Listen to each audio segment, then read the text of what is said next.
again, thank you for all of those that joined from across the country. We're very happy to have you here.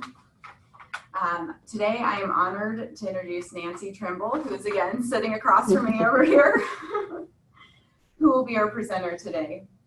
Nancy is a nurse practitioner for Ohio's Hospice. Exciting tidbit, we are actually broadcasting live from Ohio's Hospice here in Dayton, Ohio. So Nancy, thank you so much for having us. Ohio's Hospice is a not-for-profit hospice. Nancy has worked for the organization for quite some time in clinical administration as a clinical team liaison. In this role, she oversees evaluation visits, has run interdisciplinary teams, and provides geriatric consultation to staff, care recipients, and other community entities. Nancy has developed and taught competency in dementia, geriatrics, as well as renal areas. In her spare time, she has also been an instructor and professor for graduate NP courses and RN to BSN courses ranging from geriatrics to ethics to transcultural nursing to research. Nancy, thank you so much for being here today. It's an honor to have you. Very excited to be able to share this education with the hospice community. So I will stop talking and turn the presentation over to you. Thank you, Morgan.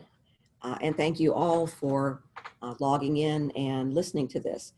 One of the reasons that I started this course is that I realized that there was a lack of knowledge in providers in the community and also for families in what dementia was all about. So this course is aimed primarily at professionals, but I do use some of the information when I speak with families.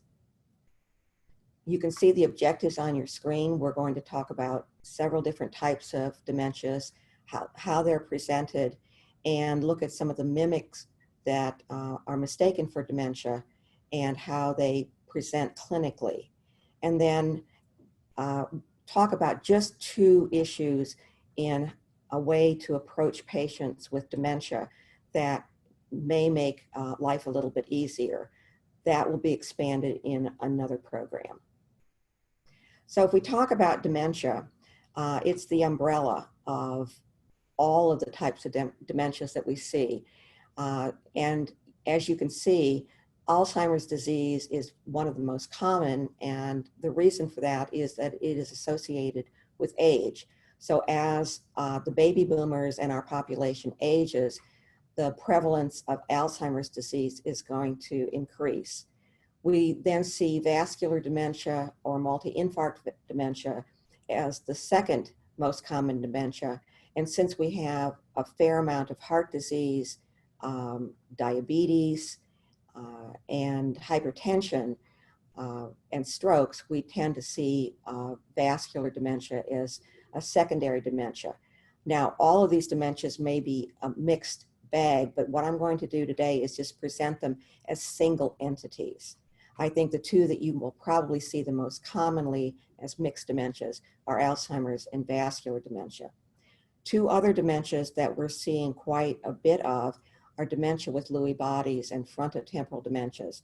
And these two can be extremely challenging to care for because of their behaviors.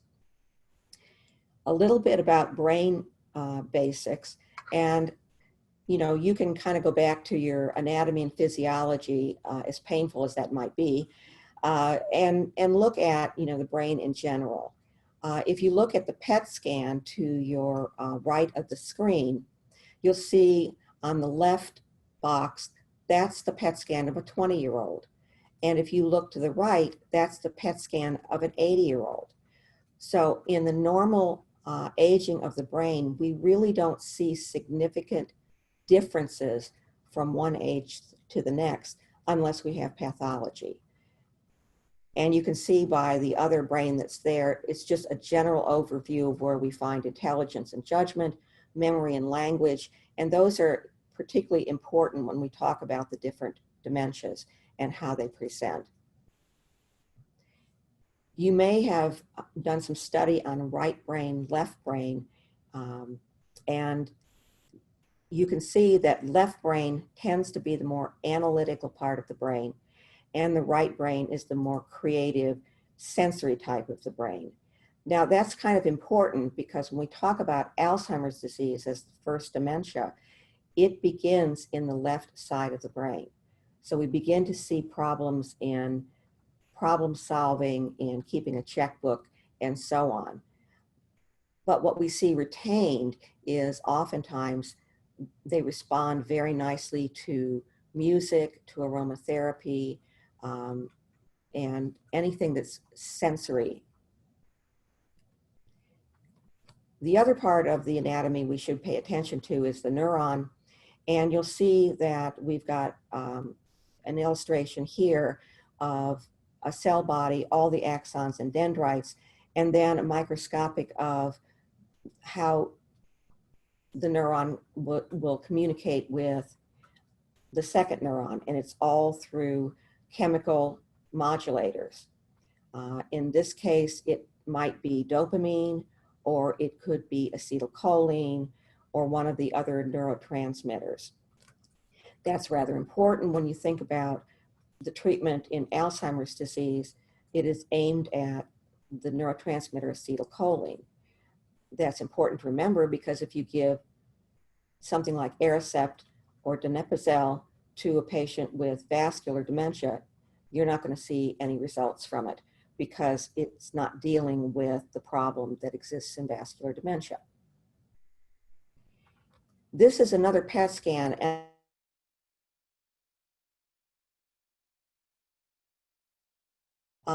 just words.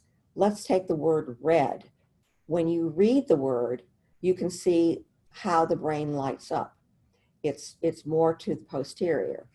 If you are hearing that word, you're not speaking it, but someone else is speaking it, you see there's another area of the brain that is illuminated. When you say the word red, it's again another part of the brain.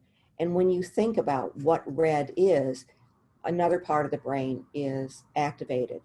So when we start talking about dementia and how people process, we have a fairly complex situation to deal with, given the part of the brain that may be affected by disease and the part of the brain that's trying to process the stimulus that's coming in. This is one of my favorite pictures of dementia. It kind of represents what we see. If you look on the left-hand side, you'll see an L that's laying on its side, and it's got a real tangled up mess to start with, and then it evens out. This is the typical presentation of Lewy body dementia. Things are rather agitated and crazy at the beginning. We see a lot of behaviors, and then as more and more of the brain becomes involved, there is less agitation. We can look at Pick's disease, and we have a pick in the frontotemporal area of the brain. This can cause a lot of problems with regulation of impulse, of judgment, and emotionality. All the things are associated with Pick's disease or frontotemporal dementia. If we look at Alzheimer's disease, we see a tunnel with a set of lips. Alzheimer's is the long goodbye. The duration could be as long as 20 years, although usually 8 to 10 is what we see. And what we see in Alzheimer's is a relatively calm period, and then we see a lot of agitation toward the end of life until the patient is so debilitated that they are bedbound. If we look at multi-infarct dementia or vascular dementia, we see a downhill course that is has multiple plateaus in it. And in multi-infarct dementia, patients can go along for a fairly good period of time, and then something else happens, and they never return to baseline. This might be that the microvascular area in the brain is worsening, and we have more brain involvement. We see a lot of depression and agitation associated with multi-infarct dementia. For those of you who are in hospice, the diagnostic term that we use for vascular or multi-infarct dementia is cerebral atherosclerosis. So let's look at the different types of dementia that we're going to examine today. And there's the listing for you. I've talked a little bit about the first four. We're also going to look at the dementia of Parkinson's disease, and then some of the miscellaneous dementias, such as HIV disease, Huntington's, alcoholic dementia, and normal pressure hydrocephalus. We do see those in our practice, particularly in hospice care, but they tend to be much rarer than the previous five. So let's look at the brain a little bit again. We're starting with Alzheimer's disease. And what you can see in this slide, if you look at the left lower corner, you can see that a neuron is made up of multiple proteins. The external part of it is primarily tau. When a neuron begins to come apart, these different proteins and substances are released in the brain. Now, the brain is an interesting organ because it does not like things that are not supposed to be there. So if you put blood in the brain is very unhappy. If you put proteins in there that it doesn't like, it becomes very unhappy and non-functional. So when we talk about Alzheimer's disease, we're talking about, at least in one part, destruction of neurons. The other part of Alzheimer's disease is amyloid plaques, and amyloid is not a normal substance found in the brain. So what we begin to see is that the brain becomes more and more diseased. And if you look at the upper right-hand side, you'll see a cut of a healthy brain, and you can see the gray matter on the outside, the white matter interiorly, a nice third ventricle, and the white matter is extremely dense. That's all of the neurons hooked up to one another. In the gray matter, we have the cell bodies. Now, if you look a little to the side of that, you'll see what a brain looks like in severe Alzheimer's disease. You'll notice that there are areas that gray matter is completely gone. We have quite a bit of white matter gone and quite a bit of shrinkage of the brain. The sulci have opened way up because the brain has shrunk and pulled those sulci apart. And the third ventricle is extremely large.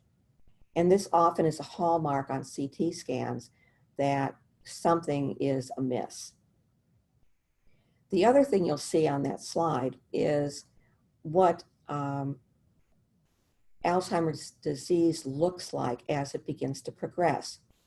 Preclinical Alzheimer's disease starts with short-term memory. And I might ask the folks listening, how many of you have problems with short-term memory? You leave a room and you can't remember what you went to go get, or you don't know where your keys are, or your glasses are on top of your head. The reason this is important is not because all of you have Alzheimer's disease, rather it's part of normal aging. So preclinical AD can be very similar to what we see in normal aging. However, as the destruction of the brain continues into the mild and moderate stages, we begin to see more and more brain involved. And you remember those PET scans I showed you earlier, that this blue illustration here, the blue dye in this particular picture, is where we're having some destruction of neurons. So we see now more problems that are becoming into the frontal lobes, and we begin to see the problems that we see with executive function.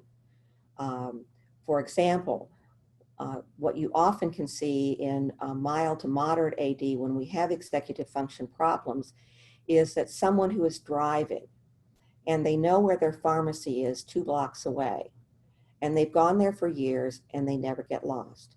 And all of a sudden we are in orange barrel season and there's a detour. So mom may have gone to the pharmacy to pick up a prescription, as she's done dozens of times before, but her usual route is blocked and she ends up in Michigan. That's a problem in executive function. Very social folks can cover that, and families often will adapt and not realize how advanced the disease is because they've been adapting to the losses the AD patient is suffering. And then we can look at the picture of severe AD, and we've got problems all over the brain, including in the arousal system, in the motor system, in all the systems that we begin to see in the physical presentation of the Alzheimer's patient. So if we look at Alzheimer's disease, the symptoms and onset are gradual and insidious. Those with better language skills tend to cover more easily. And with doctor's office visits and provider visits being about 10 minutes, it's very easy for a patient with good social skills to cover how significant their dementia is. They'll say all the right things, or they may just divert the conversation to something else. So oftentimes in hospice care, by the time we see someone who needs hospice or end-of-life care, families are in shock because they've been covering for a period of time and the patient is now already into the late moderate stage or they're entering the severe stage. The pathology of Alzheimer's disease is plaques and tangles. The neurons begin to be destroyed. They tangle up. We have large plaques of amyloid, and all of that is very upsetting to a brain. What's more important is that there is nothing that will reverse that. And one of the things I find when I'm doing support groups is that families don't realize, number one, how damaging this disease is, and that all dementia is a terminal illness. So I tend to use pictures when I'm instructing families because it's very hard to tell families something without seeing what's going on in the brain at the same time. Many times families will say to you, well, if you only would give them therapy, they would do better. And that while it's a good thing to say, it is the opposite of what can happen. The stages and course, there are several different ways of staging this disease. We tend to use mild, moderate, and severe. When patients get into the late moderate or the severe stages, then we begin to see referrals for hospice care or palliative care. If we look at the treatment and goals for Alzheimer's dementia, we want to try to preserve function as much as we can in the face of deteriorating brain function. The other thing is making sure the patient with Alzheimer's dementia is safe. One of the things I say to families when they're very upset and have to place their family member either in assisted living, in a secured unit, or in a nursing home, that the one thing that they want to do is keep their family members safe from elopement, from having accidents, from being found far from their homes because they don't have the ability to find their ways back. So as far as other treatment we do use memetidine or Namenda and the 3 dementia drugs, the acetylcholinease inhibitors, including Aricept, donepezil, galantamine, and Exelon or rivastigmine. The drugs do not reverse the disease in spite of what families think. The drugs came down the pike to slow the progression of disease and keep people out of institutions for approximately 2 years. Once patients are institutionalized, and particularly when they're heading for the end of life, a discussion really needs to be had about whether these drugs are continued in the face of deteriorating cognitive and physical function. And this is the last of my Alzheimer's slides. Again, you can look at what we saw in the first slide, but if you look at your neurons over to the right-hand side, you can see that the cell body is misshapen. You can see that the axons and dendrites are not connected to one another. Often they just end in a little blob. You can see the large areas of amyloid plaque, and there just is not a lot of connections. If you look at that little inset in the healthy cells, you can compare the two and see why we have such a destruction of the brain and why these folks have the problems that they have.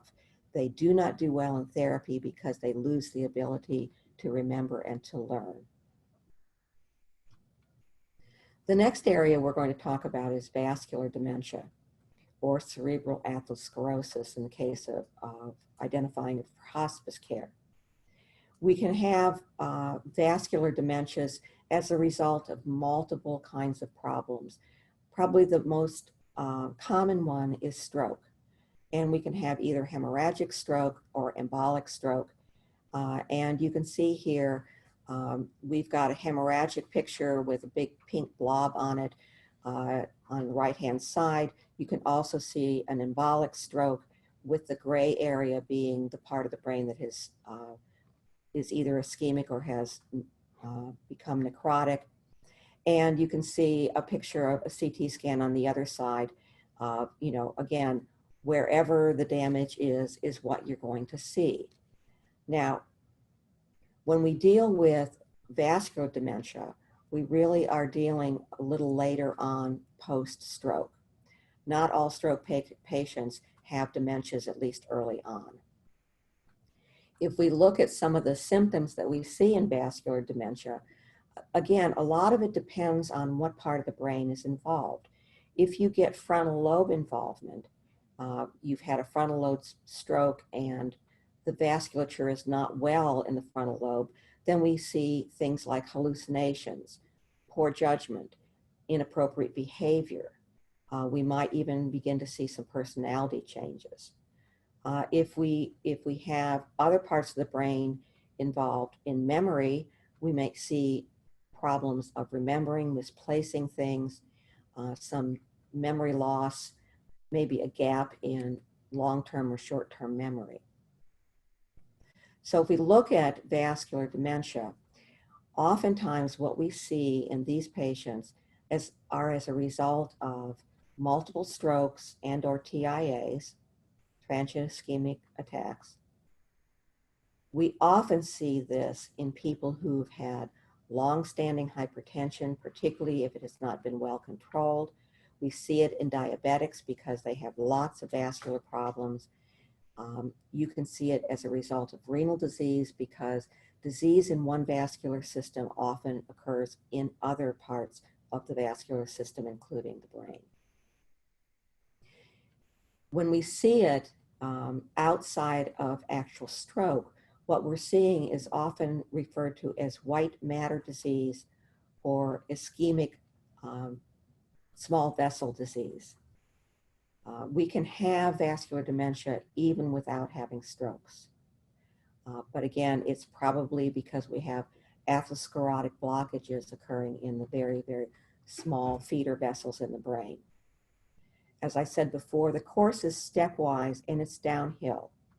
But patients who suffer any other brain injuries, let's say they had a fall and they may have had a contusion or a concussion, or they may have had several TIAs, or they had more CVAs, we're going to see that downhill slide a lot faster in these folks.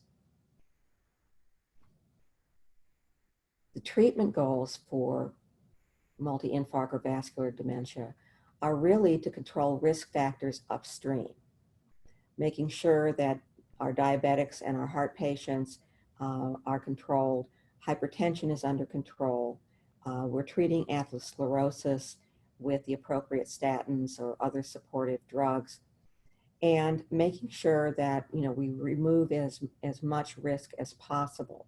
We also want to keep these folks safe and provide supportive care as necessary.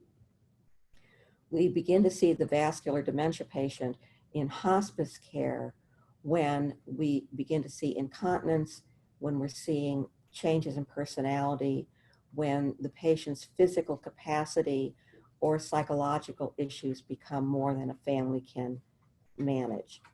It is not uncommon to see vascular dementia mixed with Alzheimer's disease. Our next dementia is Lewy body dementia. And again, Lewy body is a dementia that's associated with an abnormal protein and its associated inflammation in the brain. The bodies that are found in there are often found in the cell body itself. It is as a result of the release of Tau, T-A-U protein. So this one's a little different. We're not really talking about amyloid, we're talking about Tau. And Tau comes directly off of damaged nerve cells. Lewy body dementia often is age-related. It may start in the 70 and above group. The symptoms, again, the onset is progressive and tends to fluctuate between alertness, drowsiness. We see frequently one of the hallmarks as hallucinations. And late in this game, we start seeing difficulty in moving.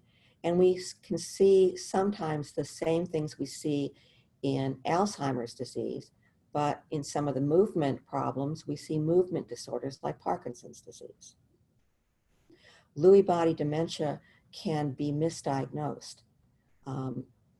Older individuals who've had some psychosis, have been treated for depression and anxiety, may very well have had Lewy body dementia that was misdiagnosed. When it gets very advanced, we begin to see Parkinsonian symptoms with Lewy body dementia. We see a lot of behavioral issues. We may see a lot of inability to control emotions. We may see hypersexuality. And one day they can be quite alert and with the program, and other days they're drowsy, they may be poorly responsive, they're hallucinating quite a bit, and then the next day we go back again. It can be very hard on caregivers and families that this dementia fluctuates so much. These are the folks that I often tell my staff that the police know the family on a first name basis, because early on in this disease, these patients are the ones who get out. They may be pounding on their neighbors' doors and they're behaving inappropriately. The pathology is development of Lewy bodies throughout the brain and its subsequent problem development in wherever the Lewy bodies have been deposited. As I said, with all the dementias, the course is always gradual. Fluctuations of the symptoms occur pretty late into the disease, and it starts oftentimes with hallucinations. And these folks often realize that they are hallucinating. In its later stages, it looks like Parkinson's disease. We begin to see shuffling gait, muscle rigidity, bent over posture. We may see tremors. However, this is a secondary Parkinsonian syndrome, and it does not respond well to Sinemet. The treatment and goals for Lewy body dementia, again, safety and support. As it progresses into secondary Parkinsonian syndrome, we may begin to see things like autonomic dysfunction and psychotic features of delusions and hallucinations. One thing to remember in Lewy body dementia, in using antipsychotics, is Haldol is contraindicated in Lewy body dementia. The reason for this is there is a higher incidence of neuroleptic syndrome that can develop with the use of Haldol in Lewy body dementia. However, other drugs in the atypical antipsychotic group can sometimes be helpful for troubling symptoms of hallucinations that bother the patient or scare the patient, or delusional behaviors that can cause problems such as paranoia and feeling like food has been poisoned. In that case, we might want to consider the use of an antipsychotic.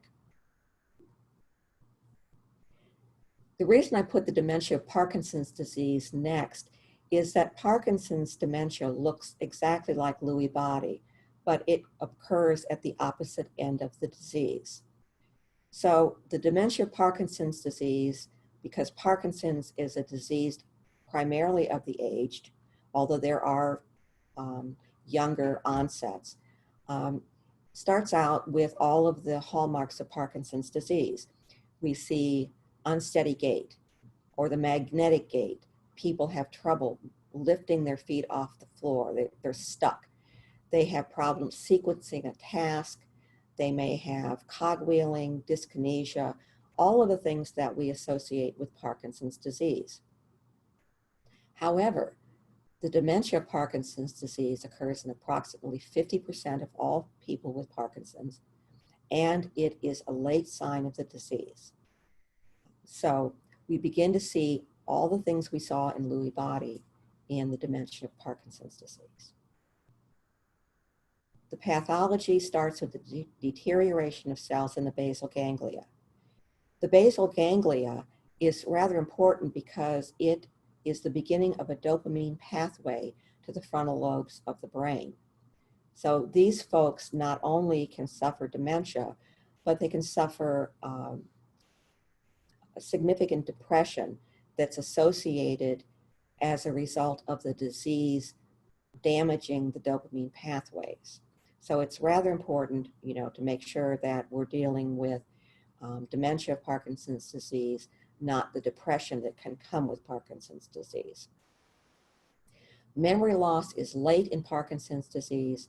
Hallucinations and delusions and problems sorting out reality from non-real situations occurs very frequently. These are the folks that when they're watching television, they become part of the story. It's important to note that watching soap operas, watching such things as Jerry Springer or some of the shows that you can really get yourself involved in, all of a sudden the problems now are part of the patient with dementia of Parkinson's disease. We had a patient not too long ago. It was so severe that the only thing we kept on the television for her was the cooking channel. There was nothing that she could pull into her own reality from that. As far as the treatment and goals, again, we're going to look at treating the symptoms of Parkinson's disease itself and keeping patients as functional as possible. When we begin to see the dementia of Parkinson's disease, we really have to look at, what symptoms are distressing, how should we, again, deal with dysphagia, with appetite loss, and all of the things that are associated with this disease. One of the things that's important to look at is to discuss with the patient and family what the hallucinations and delusions represent. Many people are quick to get medication started when delusions and hallucinations are not problematic.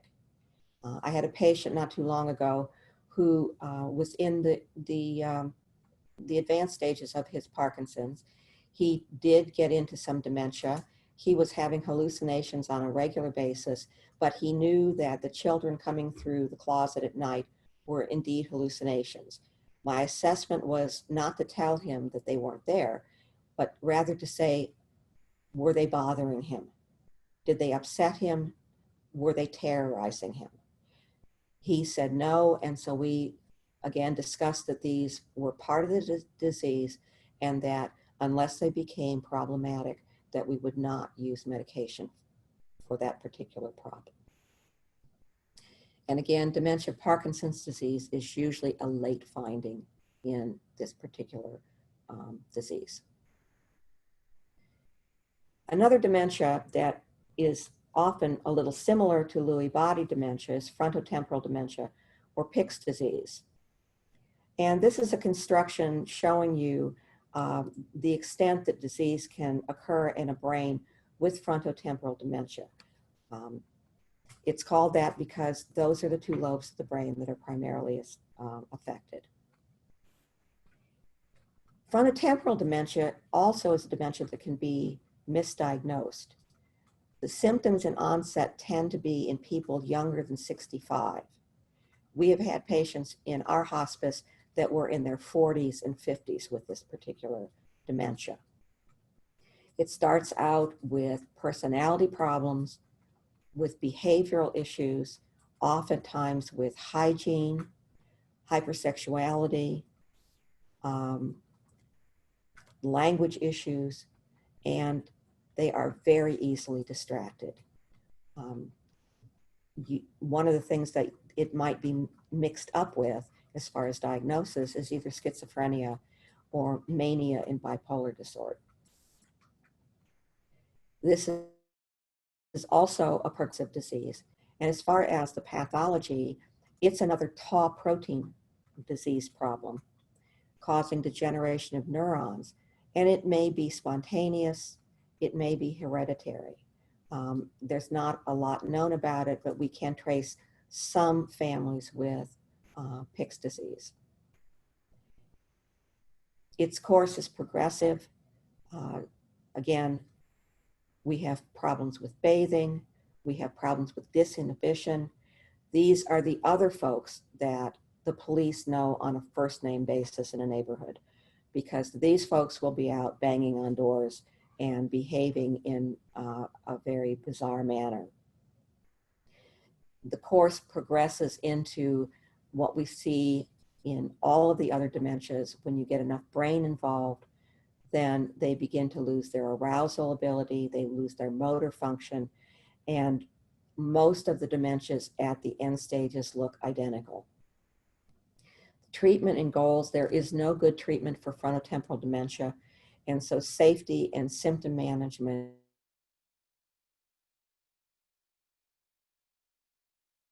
goals.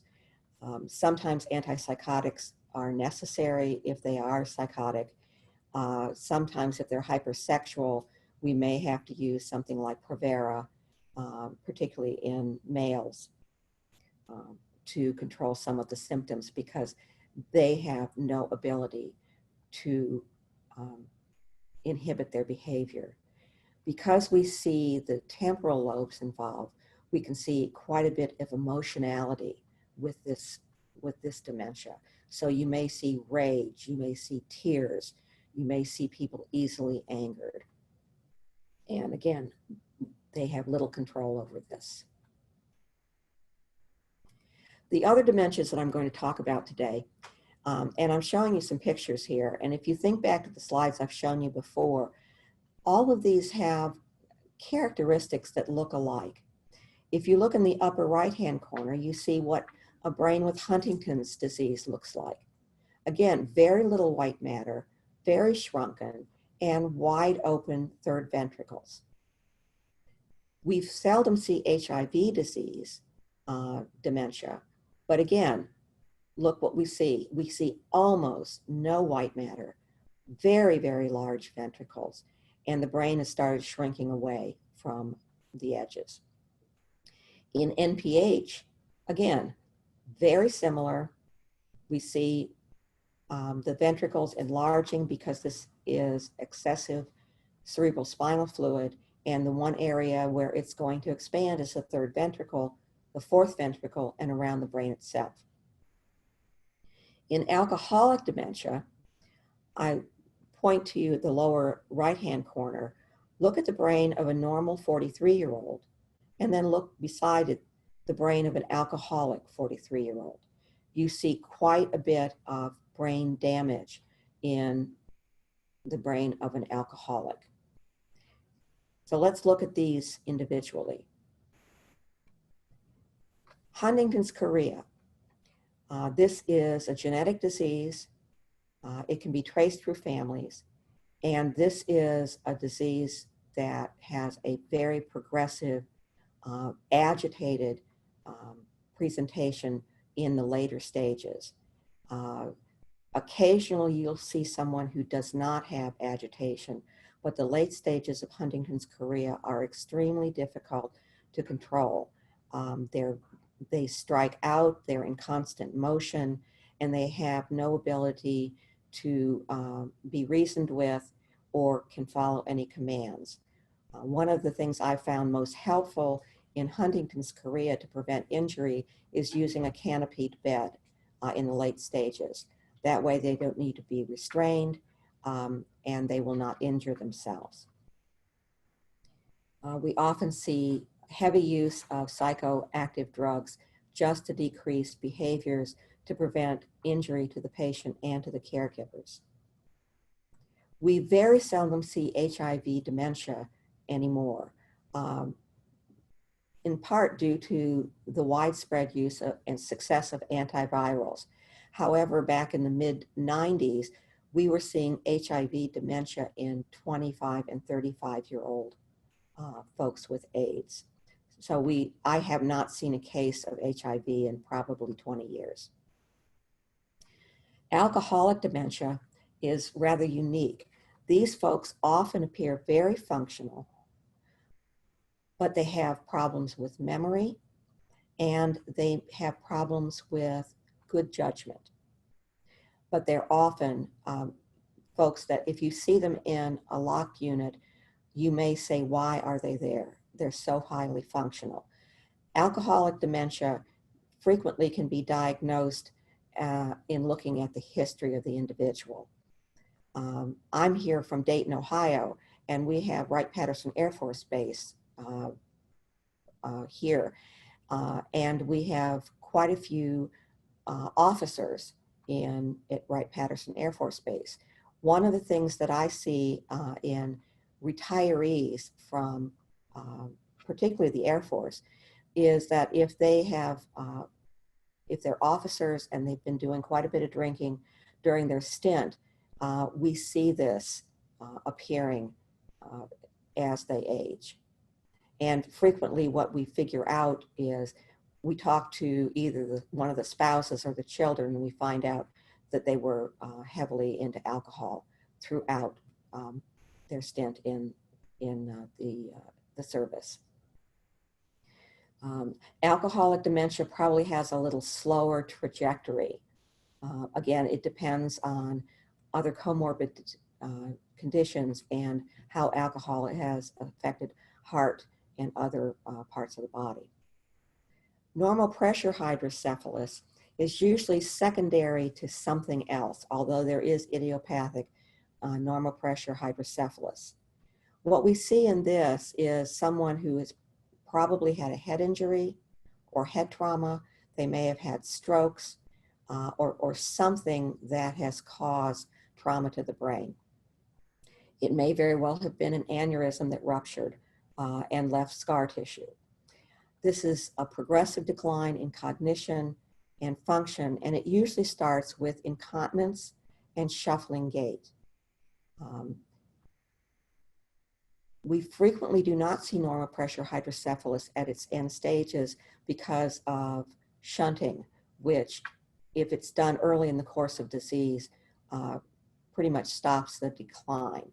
However, if normal pressure hydrocephalus is identified later in life and families opt not to have shunting, this can be a rather slow decline in cognition and in functional status.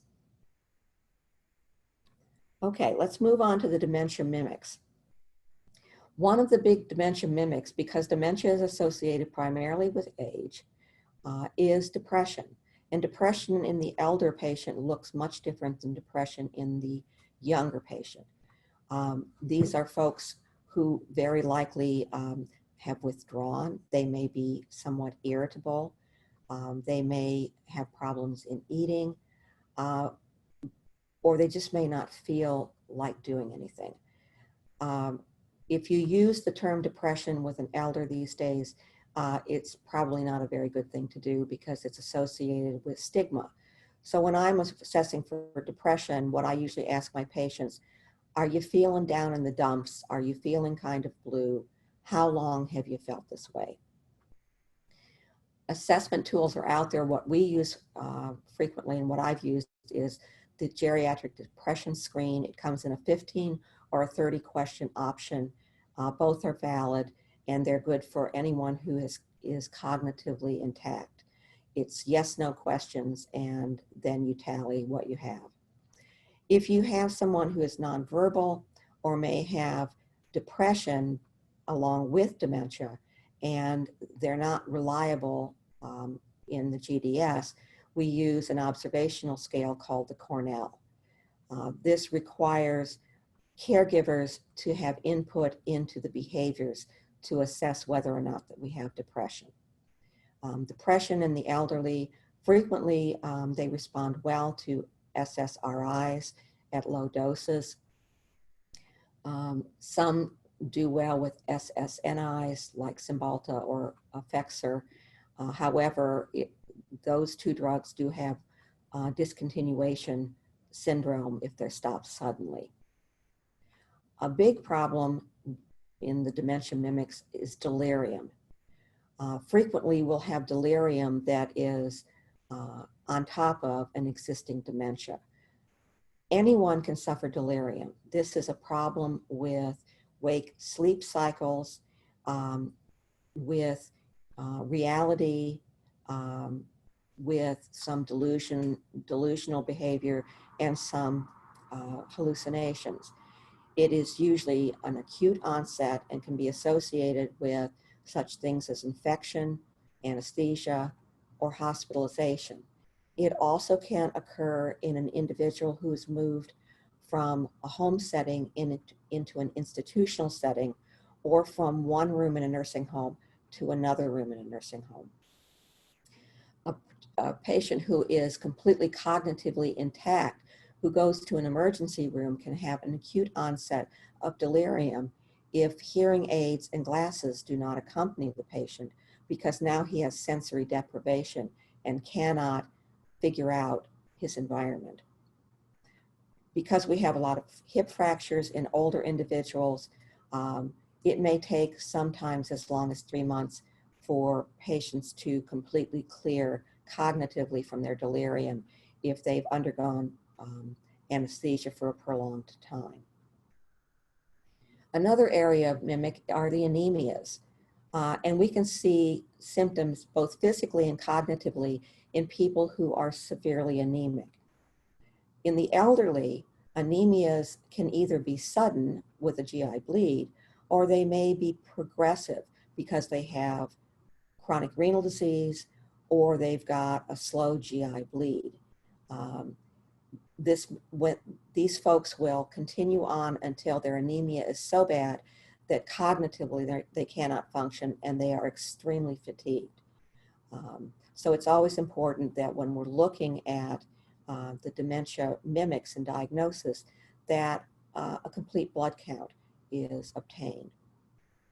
We also can see a mimic in electrolyte imbalances, particularly with low sodium in folks who are dehydrated, will mimic dementia. And folks who are hypothyroid. So when we're looking at someone for dementia, what we often do is blood work for a CBC, thyroid, B12 and folate, which gets at maybe some of the deficiency anemias, and a comprehensive panel, which will get at liver function and our electrolytes. So it's important that some of our older individuals are not automatically developing dementia. They have other problems that have not been diagnosed.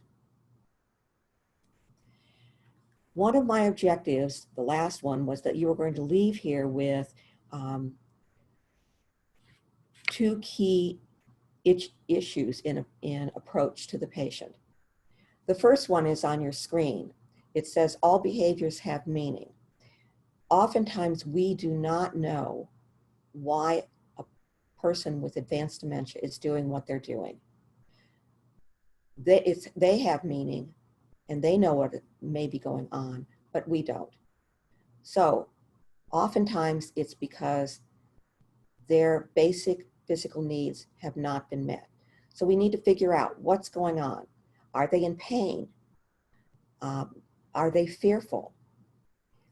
If you cannot process stimuli to figure out your environment or what's happening in your environment, it often triggers fear, and fear will trigger aggressive and combative behavior.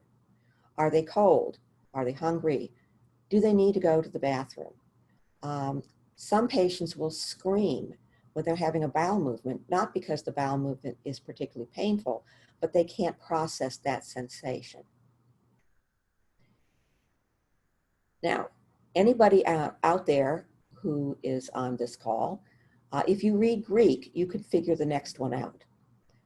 Personally, I don't, this is Greek to me on the screen. It says the processor is broken. So the two things you need to remember is that all behaviors have meaning to a patient with dementia, and their processor is broken, and it cannot be repaired. Here's an example.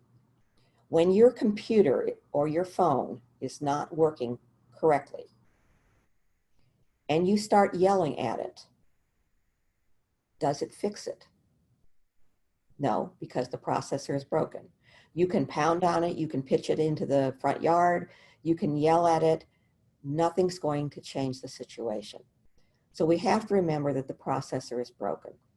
And families need to know this, because frequently what comes out of their mouths is, do you remember? And no, they don't. And that can agitate them. So we need to get rid of factual information and engage the imagination and senses. This is one of the reasons that music therapy works so well with most patients with dementia.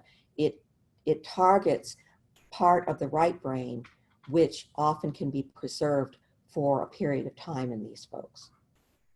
The other thing to remember also is that behaviors and functions are directly related to the damaged area of the brain. Most of us have learned this in dealing with folks who have had strokes. But the same thing holds true in folks who have dementia. Their disease process is going to march on, and it's going to affect different parts of the brain. And that's going to result in what you see physically and cognitively. So remember, all behaviors have meaning, and the processor is broken. And that's the conclusion of my presentation for the day. This is part one of our two-part dementia series. Nancy is wonderful and has agreed to do two talks for us. So we will be back on October 25th at 2 p.m. for Dimensions in Dementia Care. And that, again, is October 25th at 2 p.m. And if you click on Clinical Corner, you'll see a full schedule there underneath webinars. Nancy, anything before we? Well, I thank you for having me. And when we do the next program, we're going to look at some practical aspects of care and how to talk about DNRs with folks with dementia. Thank you all.